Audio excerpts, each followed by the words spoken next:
Bu videomda size direksiyon manevraları hakkında kısaca bilgi aktaracağım. Çift elle nasıl manevra yaparız, tek elle nasıl manevra yaparız? Yani sokak dönüşleri ya da göbek dönüşü, U dönüşü yaparken ellerimiz nasıl hareket eder o konuda bilgi aktaracağım. Önce durduğum yerde çok kısa göstereceğim arkadaşlar. İki elimiz şu. Önce ne yapmamalıyız kesinlikle o konuda bilgi aktaracağım. Genelde şu yapılıyor. Dönüş sırasında eller işte atıyorum sola döneceksek sağ eli direksiyon simidin içine koyup böyle çevirmeye çalışılıyor. Bu çok yanlış ve tehlikeli bir şey arkadaşlar. Ani bir durumda çaresiz kalırsınız ve kendinizi koruyamazsınız. Tekrar düzelttim direksiyonumu.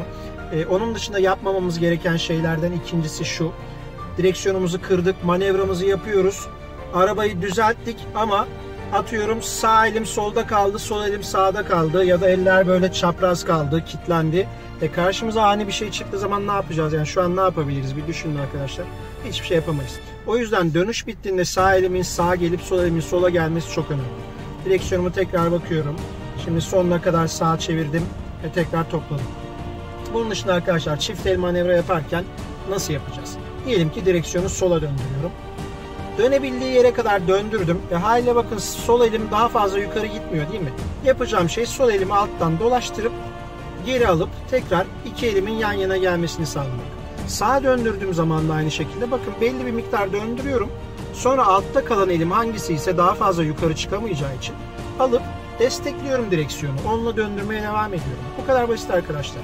Yani ellerimiz böyle kalıyor. Ne yapacağımızı bilmiyoruz. Sonra tekrar değiştirip bunu yapıyoruz. Bu çok tehlikeli bir şey arkadaşlar. Yani dönüş sırasında iki elin aynı anda direksiyondan ayrılmaması lazım.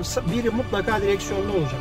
O da eğer sola dönüyorsak sağ ile ayrılacak, sağa dönüyorsak sol el. Tekrar gösteriyorum. Sağa döndürdük. Sol el sabit. Sağ ile aldım. Tekrar döndüm. Sola döndürüyorum. Bakın sol elim altta kaldı. Daha fazla döndüremiyorum. Hala alıyorum. Karşıya getiriyorum. Yani tekrar aslında sola getiriyorum sol elimi. Ve sağ elimi tekrar sağa getiriyorum. Bu çift elle yaptığımız manevra arkadaşlar. Bunun dışında tek elle yaptığımız manevrada direksiyonu yandan tutabilirsiniz. Yani 10-11 seviyesinden. Baş parmağın kilitlenmemesi çok önemli. Yanda olacak ya da şu en kötü ihtimalle üstte olacak. Yani kesinlikle içeri sokmayacağız. Ben genelde yanda tutuyorum. Bu benim için bir hiza aracı oluyor aslında. Ya da ortada tutacağız arkadaşlar. Eğer yanda tutuyorsak direksiyonu döndürdüğümüz zaman atıyorum şu an sola döndürüyoruz mesela. Bakın parmaklar açık. Hiç güç vermeden zaten şu an sonuna kadar çevirdiğim için daha fazla dönmüyor.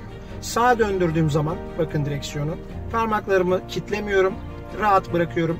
Avucumun iç kısmıyla yumuşacık bir şekilde direksiyon döndürüyorum. Sağ dönüşümü tamamladım. Bunu yukarıdan tutarak da yapabilirim. Bakın aynı şekilde burada önemli olan şey şu.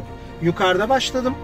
Dönüşümü tamamladığımda da elim yine yukarı geldi. Ben biliyorum ki artık bir tur döndürdüm. Yani daha fazla döndürmeye ihtiyaç duymuyorum. Genelde dönüş sırasında öğrencilerimiz şunu yapıyorlar. Çok haklı bir telaş aslında. Araba dönmeyecek zannedip alabildiğince direksiyonu döndürüyorlar. Buna ihtiyaç yok arkadaşlar. Genel itibariyle şu bir tur hemen hemen bütün dönüşlere yetiyor. Daha fazlası daha dar veya keskin bir yerde ihtiyacımız oluyor. Şimdi uygulamalı bir şekilde hem iki elle hem de tek elle iki tane göbek ve U dönüş yapacağız arkadaşlar. Başlıyorum. Sinyalimizi verdik. Kalkışımızı yaptık.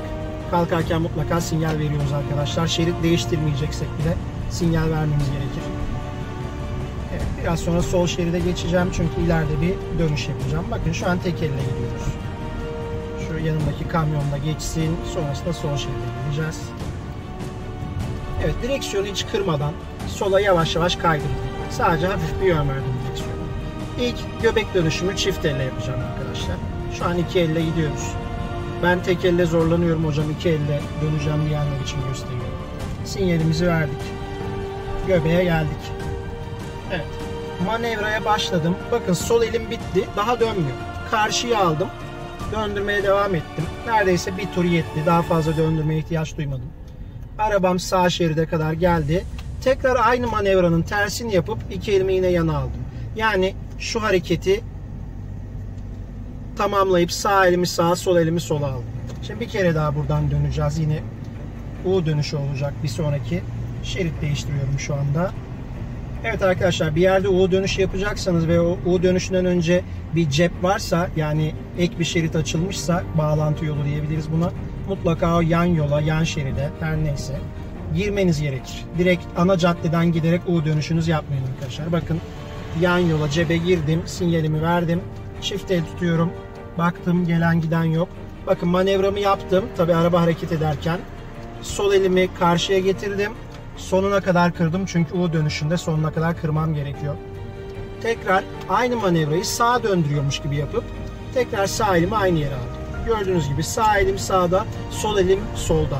Şöyle bir pozisyonda değil ellerim ya da şöyle bir pozisyonda değil ellerim. Çaresiz kalmayın arkadaşlar. Sol el solda, sağ el sağda olacak. Bu çok önemli. Onun dışında tek elle gidiyoruz. Buradaki göbek dönüşünü yandan tutarak göstereceğim size. Evet, sinyal verdik, şeridimizi değiştirdik. Sinyali kapattık. Biraz sonra sinyalimizi tekrar verdik. Göbekten döneceğiz. Tek el tutuyorum arkadaşlar. Bakın parmaklarımı kilitlemiyorum. Ellerim açık. Kontrollerimi yaptım. Direksiyonumu döndürdüm. Manevrayı tek elle yaptım. Bakın sol elim hala başladığım yerde. Direksiyonla aynı yerde. Hiç kaydırmıyorum elimi. Direksiyona sanki çivilenmiş gibi. Aynı yerde döndürdüm. Elim eğer direksiyondan kayıyorsa döndürme sırasında yine tam dönüşümü ayarlayamayabilirim ya da toplarken geç kalabilirim. O yüzden başladığınız yerde olması önemli. Tekrar sinyal verdim. Direksiyonu hiç çevirmedim. Sadece hafif sola baktım. Direksiyonu azıcık oynattım. Arabam zaten sol şeride doğru bir bisiklet misali kaydı arkadaşlar. Sinyali kapattım. Burada yeniden cebe gireceğiz. Ve o dönüş yapacağız ve tek elle yukarıdan tutuyorum direksiyonu bu sefer. Evet. Şu an biraz kalabalık. O yüzden trafiğin dağılmasını bekliyorum. Bakın elimi sıkı sıkı kilitlemiyorum. Parmaklarımı gevşettim. Dönüşümü yaptım. Çok yumuşak bir şekilde. Hiç direksiyona baskı uygulamıyorum. Genelde yumuşak oluyor direksiyonlar. Aynı şekilde dönüşüm bitti sayılır ve direksiyonumu yavaşça döndürüp topladım. Bu kadar arkadaşlar. Yani direksiyonla savaşmamıza, boğuşmamıza, kollarımızı kung fu yapar gibi çapraz hareketler yapmamıza, sürekli kendimizi yormamıza gerek yok.